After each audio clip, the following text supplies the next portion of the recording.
In this video, I'm going to be talking about open world games. And even just a few years ago, a game being open world already meant something. It already got people hooked. Back in the day, when it wasn't so common for a game to be open world, people would go, wow, so this game just allows me to explore whatever I want, whenever I want, at my own pace, pick up quests, and go on these epic adventures? It would usually get people hooked and really interested in that game. Well, nowadays, I feel like that interest has somewhat fallen off, mainly in my opinion because of the oversaturation in the field. Every other game and their mother is now open world, even those franchises which at their base were built on single player linear experiences are now expanding into at least some version of an open world, and it looks like a lot of people are kind of getting tired of the formulaic explore towers, unlock map, do this, do that over and over and over again approach. In today's video, I'm going to be looking into what you can do and what you maybe should do if you're designing an open world to make it more interesting and more appealing to the players. I went on Reddit and on my Discord and I asked people what they look for in their open worlds. What are things that hook them in and what are things that keep them playing, or on the other hand that would turn them off from playing an open world game. And while I got a lot of different responses, in this video I'm going to try to compress all of them into 3 main points which were kind of uniform throughout all the responses to see if we can get at least a few good outlines which you should hold on to if you're designing a world or just thinking of making a game maybe in your head. Once again, I feel like I have to say this before every video, but these are just opinions of mine and people on the internet, so don't take any of it as gospel truth. And if you have some that don't align with whatever I'm saying here, that's totally fine. You're entitled to your opinion and I would love to hear it down in the comments. But anyways, with that out of the way, let's just get right in. The first point I think that's very important to talk about is incentive and rewards. Now, we all want a world that gives you an incentive to explore it. If I go off the beaten path 10 times but I don't get anything valuable, just more tree models because I just happen to be in a forest, then I'm probably not gonna want to explore that much more ever again. There should always be some sort of a reward or some sort of a outcome for me exploring. Taking a game like Skyrim for example, you can go off the beaten path and you can stumble upon a mine which will start a radiant quest. Maybe in the game you can find activities or you can find settlements that need clearing. Oh god, don't bring that up ever again.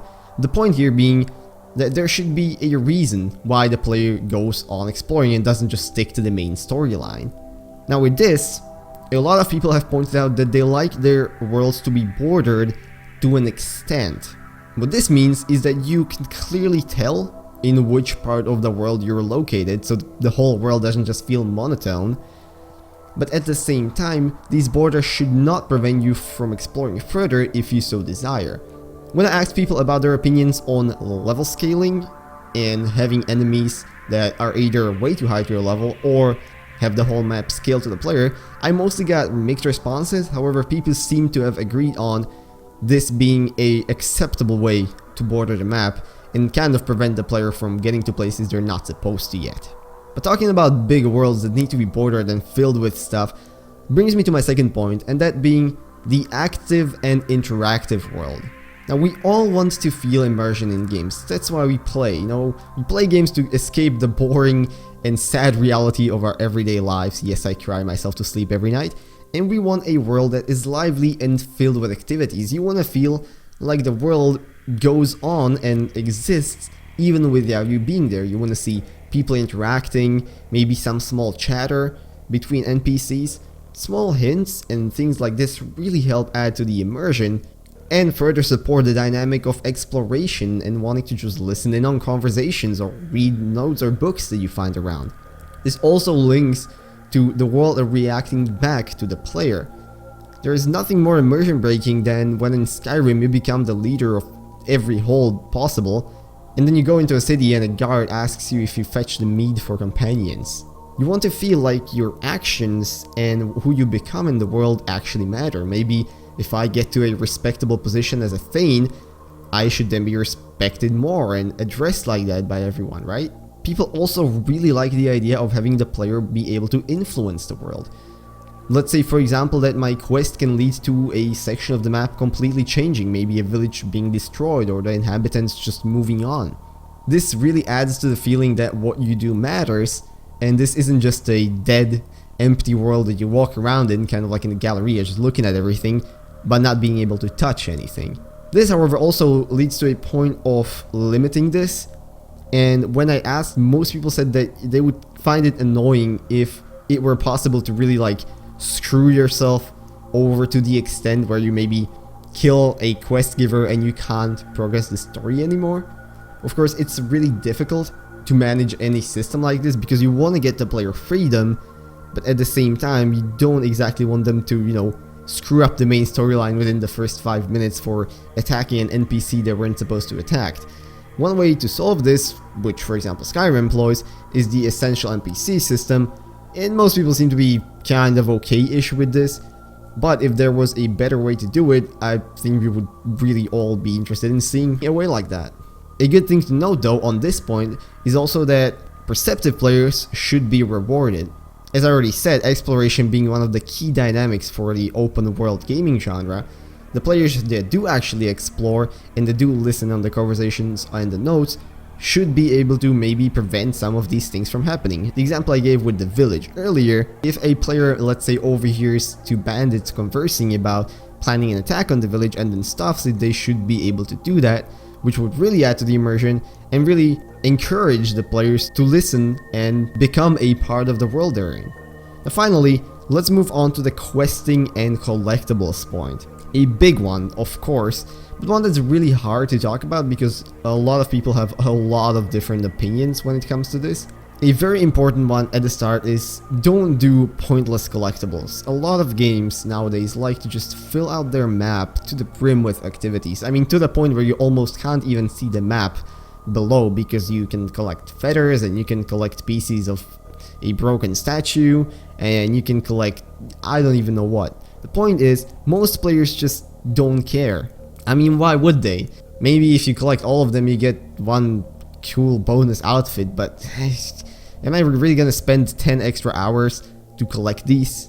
The point here is that there should be once again some sort of an incentive to do this. Maybe base a mechanic around it, maybe give some lore, make players want to find more pieces rather than it just being a thing that you do once or twice when you're right next to them and then you kind of forget about it.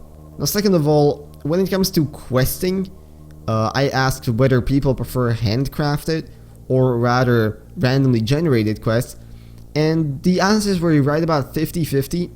Seems like for most people, having handcrafted quests that really follow the players through what they're doing and really engage them with characters, maybe kind of like in The Witcher, are really appreciated.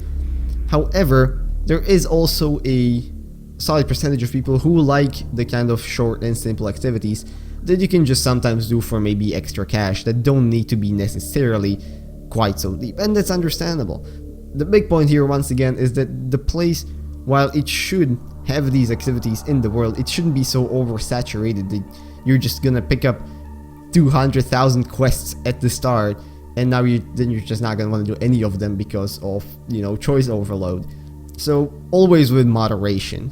Now finally, this just brings me to a few more general points which didn't really fit into any of the categories, but they were a reoccurring thing, and those were that the world should stand out, and this just doesn't go for open world games, this goes for any game, but it needs to stand out from the competition.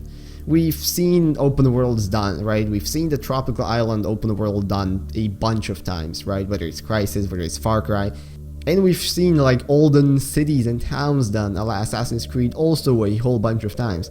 The world needs to have something unique that attracts people about it and that keeps them exploring, which once again links to the incentive to explore and also the potential rewards, as there is, you would be surprised, a rather high amount of people who just like to explore for the sake of exploration sometimes, just so they find something really nice to look, some nice vistas or a cool nice valley.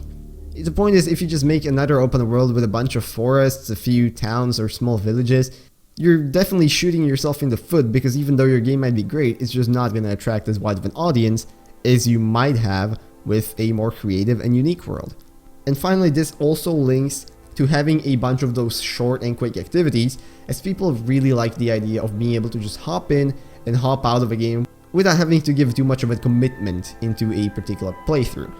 That is something that the short activities really help with, because it creates this faster gameplay loop which players are able to get in, enjoy, get some rewards, get some of that dopamine going, get to feeling good, and if they feel like it, they can engage in the longer retention loop, and if they don't, they can just hop out and come back in whenever they feel like it.